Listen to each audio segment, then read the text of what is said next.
Every day I grow as a person. If you live day by day and you stay the path, you'll be successful.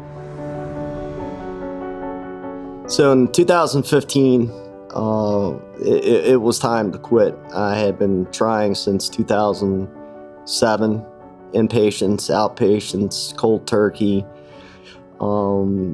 AA meetings, NA meetings, different types of things. I think the longest I went on my own sober was about 90 days, maybe 120 days.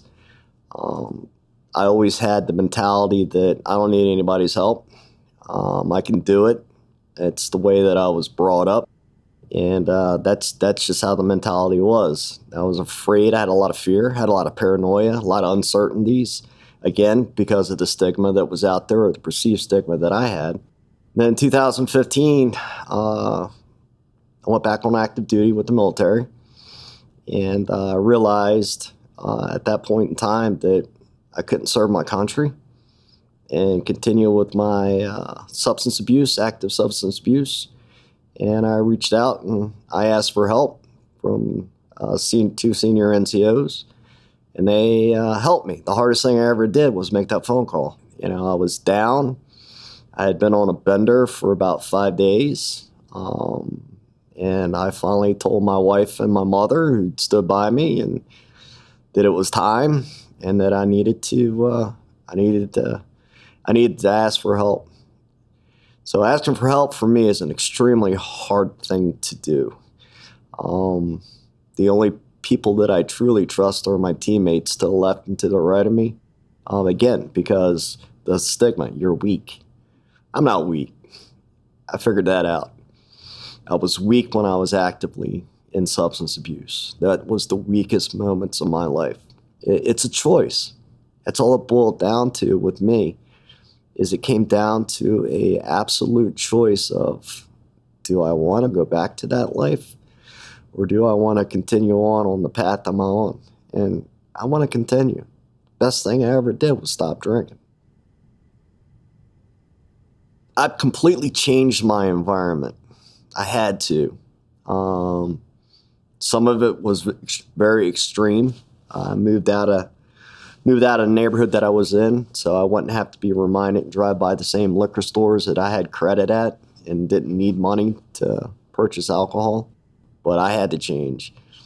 And that was one of the toughest things, was changing. Everything about me changed. I thought that I would be the same person, the same individual, do the same things, have the same traits, characteristics. I don't. I'm a completely different person now. Every day I grow as a person. When I was an active user of alcohol, I was nothing but stagnant. I didn't grow at all. So in the Army, we're more receptive to information put to us by someone who's in the green than somebody who is not. So I felt that by me coming out of the shadows and doing what I do, that it may, even if it's only one soldier, it may help someone set that light bulb off or set that spark. And they may reach out and seek help, and they don't have to go through what I went through. A lot of people in the organization that I'm in had no idea that I was a full-blown alcoholic. They really didn't realize that until I started going around and conducting briefings, so to speak, about my history as an alcoholic and in my journey in recovery and what I needed to do, and kind of let them know, hey, you know, it's not a career-ending moment to admit that you have a weakness and you need a little help to get back on the straight and narrow. That spark in your head, follow it. The best thing that has ever happened to me, my family, those around me, was my decision to stop drinking. So it's tough, but it's worth it.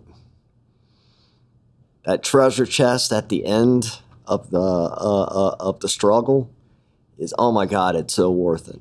Just take that opportunity, take that moment, and make a conscious decision to stand your ground. Don't dwell on the past. Don't worry about what you did in the past. Just keep trudging forward. Just don't look back. My name is Rich, and I'm thankful for every day that I'm in recovery, and I will not be stopped by the stigma of addiction.